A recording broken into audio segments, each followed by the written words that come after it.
तोप और बारूद चलाने वाले जो लोग थे, जिसको ऑपरेटर बोला जाता है। कोई भी चीज़ जैसे चलाता है ना, जैसे कोई मशीन चलाता है, कोई डीजे चलाता है, कोई गाड़ी चलाता है, तो उसको ऑपरेटर बोला, यानी ऑपरेट उसको कैसे कर रहा है। तो इसको इसके जो ऑपरेटर थे, जो तोप चलाने वाले ऑपरेटर थे, तोप को ऑपरेट करने वाले थे, वो बहुत ही बेहतरीन। आज हम लोग बात करने वाले हैं बीए पार्ट 2 हिस्ट्री ऑनर्स का। ये पेपर 3 है। पेपर 3 का ये चैप्टर जो है वो चैप्टर 8 है, और हम लोग ये चैप्टर 7 तक बहुत अच्छा से पढ़ लिए हैं। अगर आपने नहीं देखा है तो उसका लिंक इसी वीडियो के नीचे डिस्क्रिप्शन में दिया गया, वहाँ देख सकते हैं। इसी चैनल पर प्ले लिस्ट बना हुआ होगा, वहाँ से भी देख सकते हैं। अब समझिए, हम लोग को जल्दी जल्दी पेपर 3 खत्म करना है, ताकि पेपर 4 भी हम लोगों को स्टार्ट करना है। इससे पहले चैप्टर 7 में ऑब्जेक्टिव क्वेश्चन नहीं थे ज़्यादा, ना सब्जेक्टिव क्वेश्चन था, तो इसीलिए हमने उसको नहीं करवाया। चलिए चैप्टर 8 देखते हैं। हम लोगों को मुगल काल के बारे में पढ़ना है, क्योंकि मुगल काल के बारे में, क्योंकि बाबर की एंट्री भारत में हो चुकी है। अब हम लोगों को बाबर के बारे में पढ़ना है, जहाँ से मुगल काल शुरू होता है, और ये मुगल वंश भी यहीं से चालू होता है। वही मुगल काल, मुगल देखिए, काल मतलब समय, वंश मतलब जो उसके वंशज होंगे, जो जो राजा बनेंगे वो तो वंश हो जाएगा, और काल मतलब समय। तो हम लोग मुगल वंश के बारे में पढ़ेंगे। तो यहाँ से मुगल वंश, इसको चतगाई वंश भी बोलते हैं, ध्यान रखिएगा, आपको कहीं कहीं मिलेगा चतगाई वंश, तो इसको भी याद रखिएगा, चतगाई वंश। संस्थापक बाबर था, और कैसे कैसे क्या क्या हुआ इससे पहले हम लोग समझ चुके हैं, नहीं तो थोड़ा सा हल्का सा समझ लेते हैं क्या क्या हुआ इससे पहले वाला। हम लोग चैप्टर में थोड़ा समझ लिए थे कि ये युद्ध कैसे हुआ था, क्या हुआ था। चलिए देखते हैं।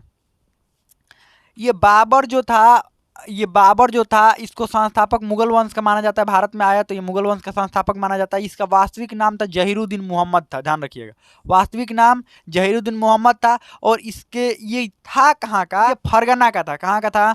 फरगना। और ये फरगना कहाँ पर है? उज्बेकिस्तान में पड़ता है ये फरगना, ध्यान रखिएगा। इसका जन्म फरगना में ही हुआ था। देखिए ध्यान रखिएगा, ये फरगना में हुआ था इसका जन्म। कहाँ पर?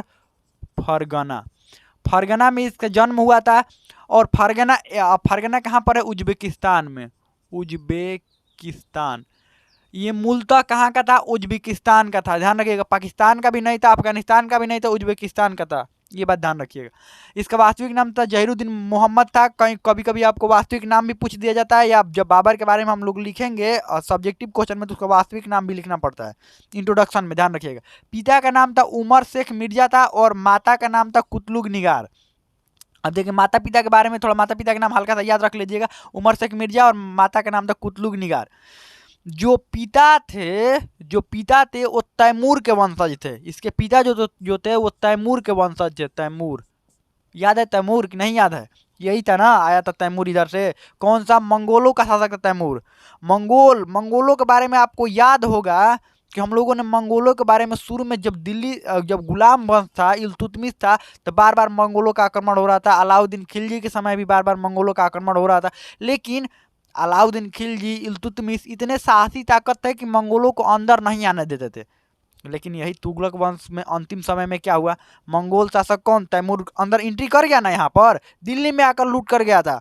लेकिन इससे पहले जैसे खिलजी वंश था, उस समय मंगोलों का बार बार आक्रमण हो रहा था, लेकिन कोई भी मंगोल अंदर ये नहीं था कि दिल्ली आकर और लूट के चला जाए मंगोल, नहीं। मंगोलों में पहले एक नाम सुने होंगे शासक का, चंगेज खा का। 11वीं 12वीं शताब्दी में था, 12वीं शताब्दी के आसपास में था वो। कौन? चंगेज खा का नाम सुने होंगे, 12वीं शताब्दी में। ये चंगेज खा कौन सा वंश का था? कौन सा साम्राज्य का था? जो चंगेज खा था, यही मंगोल साम्राज्य का ही चंगेज खा था, ध्यान रखिएगा। ये सब मंगोलों के कंट्रोल में ये सब होता था, ध्यान रखिए। इतना सब क्षेत्र सब किसके कंट्रोल में था? मंगोलों के कंट्रोल में था। इधर ये वाला क्षेत्र भी हो गया, इधर ये वाला क्षेत्र भी हो गया। ये सारे क्षेत्र जो थे वो मंगोलों के कंट्रोल में थे। किसके कंट्रोल में थे? मंगोलों के कंट्रोल में। अब देखिए, मंगोल वंश का जो शासक था, अंतिम प्रतापी शासक था मंगोल वंश में, तैमूर था। कौन था? तैमूर। अब तैमूर के बाद देखिए, आपको थोड़ा सा कंफ्यूजन, खिचड़ी हो गया होगा, अब से समझा देते हैं। देखिए, जो मंगोल थे वो बहुत भयंकर थे, खतरनाक थे एकदम। जो बाहुबली मूवी देखा है ना, बाहुबली जो पहला मूवी था, उसमें जो बाहुबली, अमरेंद्र बाहुबली नाम, पता नहीं क्या नाम रहता है उसका, वो लड़ने के लिए जब जाते हैं एगो से, कि जो दोनों भाइयों में जीतेगा वो राजा बनेगा, सामने अपोजिट वाला जो रहता है उल्टा पुल्टा भाषा बोलता है, जितने खतरनाक वो लोग रहते हैं ना, लाखों की संख्या में सेना, ठीक मंगोल वैसे ही थे। वो सर उठा कर लेकर चलते थे मंगोल, जिससे लड़ाई करते थे उसका सर वे उठा लेते थे, ध्यान रखिएगा। तो मंगोल इतने ज़्यादा खतरनाक थे। तो मंगोलों में वो खतरनाक शासक चंगेज खा, जो 12वीं शताब्दी के आसपास में हुआ था, चंगेज खा, ठीक है। और उसके बाद भी और बहुत सारे शासक हुए। और फिर इस समय कब की बात हो रही है? ये जब तुगलक वंश था, उस समय कौन था? तैमूर था, और जो कि भारत में एंट्री कर गया था, वो भी बहुत खतरनाक था, सब लूटपाट मचाया था, और सब लूट कर कौन लेकर गया था? तैमूर। तो इस तरह से जो राजा तो अलग अलग थे, तैमूर और एक वो चंगेज खां, दोनों राजा अलग अलग थे, लेकिन एक ही मतलब दोनों एक ही साम्राज्य के थे, मंगोल साम्राज्य के ही दोनों थे। तो जो तैमूर के वंशज इसके पिता थे और माता थी चंगेज खां की वंशज थी, चंगेज खां। समझ लीजिए, दोनों खतरनाक खतरनाक ही, कि तैमूरों के वंशज कौन इसके पिता थे और माता किसकी वंशज थी? चंगेज खां। दोनों खतरनाक ही समझ लीजिए थे। और दोनों का बेटा कौन था? एगो बाबर। ये कितना खतरनाक होगा, लेकिन ये नहीं माना जाता। माना ये ट्रेनिंग आपकी कैसी हुई है, क्या हुई है? तो ये तो बाबर के राजा का लड़का था, और राजा बन भी गया, 11 वर्ष की उम्र में राजा बना, ध्यान रखिएगा। ये याद रखिएगा, इसके पिता तैमूर के वंशज थे और माता चंगेज खां की वंशज थी, ध्यान रखिएगा। इसका जन्म 14 फरवरी 1483 को हुआ, 14 फरवरी 1483 को, और ये फरगना में हुआ था इसका जन्म। कहाँ पर? फरगना, उज्बेकिस्तान में जन्म हुआ, और फरगना का ही ये शासक बनता है, ध्यान रखिएगा। फिर शासक कब बना? 1494 में, 11 वर्ष की लगभग उम्र था, 11 वर्ष की उम्र रहा होगा, और 11 वर्ष की उम्र में क्या बना? 11 वर्ष की उम्र, समझिए 11 वर्ष को, अपने आसपास वाले 11 वर्ष के थोड़ा बच्चों को देख लीजिए, वो क्या करते हैं, कितने क्लास में अधिकतर पढ़ते होंगे? 6 क्लास में, 6 5 11, यानी कि 6 क्लास पढ़ने वाले बच्चों को देख लीजिएगा, वो आपस में लड़ते हुए चलते हैं। 2 लोग आ जाए लड़ने के लिए, रोने लगते हैं वो। समझ लीजिए, ये पूरा सेना का जिम्मेवारी संभाल रहा था, अपने राज्य का जिम्मेवारी संभाल रहा था। कोई डांट दे अगर 11 वर्ष के बच्चे को, तो रोने लगेगा, लेकिन ये क्या था? राजा था। क्यों? क्योंकि इसका वैसे माहौल मिला था, और सब लड़ने वाले ही थे, ध्यान रखिएगा। ये अफगानिस्तान, उज्बेकिस्तान वाले क्षेत्र में अधिकतर लड़ने वाले ही होते हैं। वहाँ पर देख लीजिएगा, ऐसा माहौल ही होता है ना कि सब लड़ने वाले। अभी भी देख लीजिएगा, अफगानिस्तान में लड़ाई चली, अब तो लड़ाई खत्म हो गया, वहाँ पर शासन स्थापित हो गया, तो देखिएगा वहाँ पर हमेशा लड़ने वाले होंगे, हमेशा, क्योंकि वो पहाड़ी एरिया है। और देखिए, पहाड़ी एरिया के अधिकतर देखिएगा लड़ाई वड़ाई, अधिकतर जो लड़ाई अधिक दिनों तक चलता है, अधिक दिनों तक 2 गुटों में लड़ाई होता है, तो पहाड़ी एरिया में ही ज़्यादा होता है। या कोई कुछ ऐसे गुट उत्पन्न होते हैं, वो पहाड़ी एरिया में, जंगलों वाले एरिया में छुप छुप कर रहता है। ठीक वैसे ही ये अफगानिस्तान अधिकतर तो पहाड़ी एरिया है, तो वहाँ पर लड़ना भी बहुत डिफिकल्ट है। तो यही 11 वर्ष की उम्र में, क्योंकि ऐसा माहौल इसको मिला, और 11 वर्ष की उम्र में क्या बन गया? ये शासक बना। ठीक है, 11 वर्ष की उम्र में शासक बनने के बाद इसने कई क्षेत्रों को जीतना चालू किया। ये फरगना तो था ही, समरकंद, उसके बाद काबुल, गजनी। ये आप लोगों को समझाया था कि क्या क्या हो रहा था इसके साथ में। इससे पहले वाला भाग में बढ़िया समझाया था क्या हो रहा था। फरगना से पहुंच रहा था समरकंद जीतने के लिए, तो फरगना वाले अपने आप को स्वतंत्र घोषित कर रहे थे कि हाँ हम स्वतंत्र है, क्या कर लीजिएगा, हम आपको राजा नहीं मानेंगे। जब यहाँ से फिर वहाँ पहुंच रहा था, वो वाले सोच रहा था कि चलो काबुल, इसको बहुत ज़्यादा पसंद था, चाह रहा था कि चलो काबुल को अपने कंट्रोल में ले लिया जाए, छोड़ो इसको, इन दोनों को छोड़ दिया जाए। तो काबुल पहुंच रहा था, तो पता चला ये दोनों छूट गए, काबुल वाले भी इसको परेशान तब तक ले, गजनी से ये ऐसे ऐसे करके चारों तरफ ऐसे घूमता घूमता यहाँ से जा रहा था। तो यहाँ पर ये वाला स्वतंत्र, ये मान लीजिए यहाँ से आगे बढ़ा था, ये वाला अपने आप को स्वतंत्र घोषित कर लिए, यहाँ से आगे बढ़ा था ये वाला स्वतंत्र, यहाँ से आगे बढ़ा था ये स्वतंत्र घोषित कर लिए।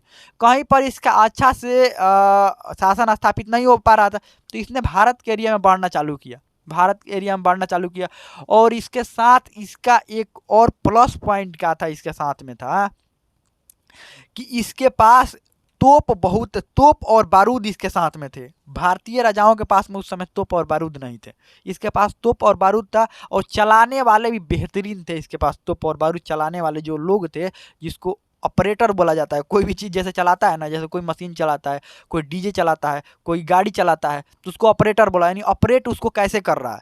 तो इसके जो ऑपरेटर थे, जो तोप चलाने वाले ऑपरेटर थे, तोप को ऑपरेट करने वाले थे, वो बहुत ही बेहतरीन थे, ध्यान रखिएगा। तो ये सबसे पहले भारत के एरिया में एंट्री हुआ था बाजौर के किला। कौन सा? बाजौर के किला इसने जीता, और यहाँ पर सबसे पहले तोप और बारूद का प्रयोग किया। तोप और बारूद उस समय भारत में इस तरफ दिल्ली वाले ये एरिया पर कौन था? दिल्ली वाले एरिया में कौन था? ये दिल्ली वाले एरिया में लोधी वंश का शासन था, और इधर लोधी वंश का शासन था दौलत खां। इधर दौलत खां लोधी, पंजाब का सूबेदार था दौलत खां। और इब्राहिम जो लोधी था, इब्राहिम लोधी के अंतर्गत ही पूरा ये क्षेत्र आता था, ध्यान रखिएगा। ये क्षेत्र जो था इब्राहिम लोधी के अंतर्गत था, तो लेकिन इब्राहिम लोधी राजधानी दिल्ली में रहकर शासन करता था, और यहाँ के पंजाब का जो सूबेदार था, वो किसको बनाया था? दौलत खां को पंजाब का सूबेदार बनाया था, खुद दिल्ली में रहकर शासन करता था। कौन? इब्राहिम लोधी, ध्यान रखिएगा, इब्राहिम लोधी। लेकिन इब्राहिम लोधी को पसंद कौन कौन? ये दौलत खां नहीं करता था। इब्राहिम लोधी का खुद अपना जो चाचा था, वो आलम खां, वो भी पसंद नहीं करता था। इसका चाचा जो था, चाचा इसका कौन था, आलम खां, वो भी पसंद नहीं करता था। और इसके नीचे वो पड़ोसी था, पड़ोसी कौन थे, ये पड़ोसी राणा सांगा थे, वो भी पसंद नहीं करते थे, राणा सांगा। ये सब चाहते थे, इसके अपने आलम खां, दौलत खां और राणा सांगा तीनों चाहता था कि ये इब्राहिम लोदी यहाँ पर शासन में ना रहे, ये कैसे भी करके हट जाए। तो तीनों ने बाबर के पास इनविटेशन भिजवाया कि आइए और आकर क्या कीजिए, इनका काम ख़त्म कीजिए, इनका इब्राहिम लोदी काम खत्म कीजिए और शासन स्थापित कीजिए। तो बाबर इन्विटेशन पर आया। इस पहले वाला भाग में हम बता चुके हैं, इन्विटेशन पर आया, यहाँ पर पानीपत के मैदान में युद्ध हुआ। अब देखिए पानीपत के मैदान में युद्ध कैसे हुआ, किसने कौन कौन सी जिम्मेवारी संभाली थी। दौलत खां ने बाबर से कहा था कि आइए पंजाब को पार करवा देते हैं, हम पंजाब के सूबेदार खुद हैं ही। तो आलम खां ने कहा कि हम तो राजघराना से संबंधित रखते ही हैं, आपको हम पानीपत के मैदान में पहुंचा देंगे। तो राणा सांगा ने कहा था पानीपत के मैदान में जितना आपका खाने पीने और रहने की व्यवस्था होगा सब हम करवाएंगे। ये तीनों के मिलीजुली से पानीपत के मैदान में पहुंच गया बाबर। जब पानीपत के मैदान में इनका बाबर का बैकग्राउंड इन लोगों को पता नहीं था, इन तीनों को बाबर का बैकग्राउंड नहीं पता था कि कितने खतरनाक जगह से आया है और कितने खतरनाक जगह पर लड़ा है। और पीछे वाला थोड़ा वंशज देख लो, इसके आसपास वाले वंशज देख लो, इसी का वंशज वाला जो ये इसी के पीछे वाला ना, इसके पिता के वंशज मतलब इसके पिता के पूर्वज यानी इसके भी पूर्वज हुए। इसके पूर्वज तैमूर ने कितना तबाही मचाया था दिल्ली में, इन तीनों को पता नहीं था कि नहीं जो तैमूर है इसी का वंशज है और दिल्ली में कितना तबाही मचाया। ये सब बैकग्राउंड देखना चाहिए था ना कि इधर से आया था तैमूर और सब दिल्ली में क्या किया था, तबाही मचाया था। लेकिन नहीं, इन लोगों को तो अपना शासन का पड़ा था। तो अब देखिए क्या हुआ, ये आया और आने के बाद यहाँ पर इधर से इब्राहिम लोदी भी युद्ध करने के लिए पहुंचा। कहाँ पर, जब पता चला इब्राहिम लोदी को, तो पानीपत का मैदान में। और पानीपत का मैदान में ये दो नीतियों का प्रयोग किया गया, तुगलमा युद्ध नीति और उस्मानिया पद्धति। उस्मानिया पद्धति से तोप सजाया गया और तुगलमा नीति से सैनिक को सजाया गया। सैनिक इसको अर्धचंद्राकार में सैनिक सजाया गया। जैसे मान लीजिए अर्धचंद्राकार कैसे होता था कि ये लोग सीधा सीधा चलते थे। अब जब देखते थे कि उधर से कोई शासक आ रहा है या इधर से सेनाएं आ रही थी, या ऐसे हो जाते थे इस आकार में, और सेनाओं को बीच में क्या कर लेते थे, घेर लेते थे। और सेनाओं घेर कर बीच में पीटना शुरू, इधर से करके बंद, इधर से अब इधर से चारों तरफ तीर चलाना चालू कर दी, काम खत्म हो जाएगा। और इधर से तोपवा क्या करते थे, अब आप कहेंगे तोप का उपयोग कैसे करते थे। ये तोपवा को एकदम निशाना लगाकर, तोप ऐसे होता है ना, देखो देखो समझो, तोप ऐसे होता है तो यहाँ पर कोई रहेगा तो नहीं कुछ होगा, ये तोप गिरेगा तो यहाँ पर गिरेगा ना, ठीक है। ऐसे तोप यहाँ पर लगा देते कि यहाँ वाला सैनिक ना कुछ हो, बीचे में जाकर तोप गिरे, तो बीच में गिरता था तोप नहीं, जो गोला होता था, गोला बीच में जाकर गिरेगा तो काम खत्म हो जाएगा। वहीं पर आप भी ज़्यादा हीरो बनेंगे, बीच में घिराए हैं तो मारेंगे तीर, तब तक इधर से फेंक देता था, काम खत्म। तो यही तुगलमा युद्ध नीति का प्रयोग किया और उस्मानिया पद्धति का प्रयोग किया। ये रूमी से आया हुआ था उस्मानिया पद्धति, ये उज्बेक का था। तुगलमा नीति जो था उज्बेक का था, ध्यान रखिए। जीतने के बाद इसने क्या किया, जीतने के बाद बाबर ने बढ़िया से दिल्ली को क्या किया, बढ़िया से लूटा, चलो लूट लिया जाए दिल्ली को। और यहाँ से दिल्ली को जब लूटा तो इसको काबुल बहुत ज़्यादा पसंद था। तो काबुल में क्या बंटवाया, काबुल के लोगों को खुश करने के लिए सोच रहा था कि बार बार काबुल वाले भी बार बार विरोध कर दे रहे थे ना, तो काबुल के लोगों को सोचा कि खुश कर दिया जाए। अब काबुल के लोगों को खुश करना है तो वहाँ पर चांदी का सिक्का बंटवा दिया। किस चीज़ का सिक्का, चांदी का सिक्का बंटवा दिया, और बहुत ज़्यादा मात्रा में बंटवाया।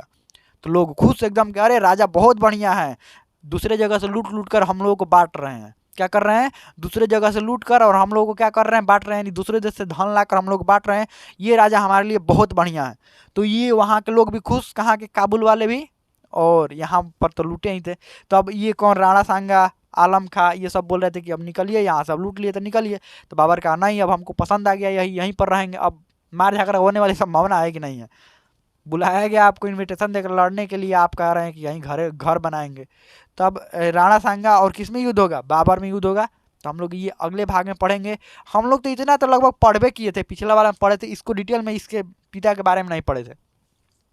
तो इन दोनों के बीच में जो युद्ध होगा वो हम लोग अगले भाग में पढ़ेंगे। इन दोनों के बीच में नहीं, उधर बाबर के बीच में और इसके बीच में, और सब सारा जो युद्ध होगा इसके बीच में, इधर भी ये लोग भी एगो मिलकर अलग युद्ध करेंगे। तो वो सारे युद्ध हम लोग पढ़ेंगे। और बाबर ज़्यादा दिनों तक नहीं रह पाया, कितना, 1526 से 1530 तक ही रह पाया। इसके बाद बाबर का काम खत्म हो गया। तो इतना दिन में बहुत सारा युद्ध भी लड़ा, तो हम लोग उस युद्ध को भी देखेंगे। पहला युद्ध पानीपत का प्रथम युद्ध था। पहला युद्ध कौन सा था, पानीपत का प्रथम युद्ध। इस युद्ध में क्या हुआ था, तुगलमा नीति का प्रयोग हुआ था, उस्मानिया पद्धति का प्रयोग हुआ था, तोपों का प्रयोग हुआ था, साथ में दिल्ली सल्तनत का पहला वैसा शासक था इब्राहिम लोदी, जो बीच युद्ध में ही मारा गया था।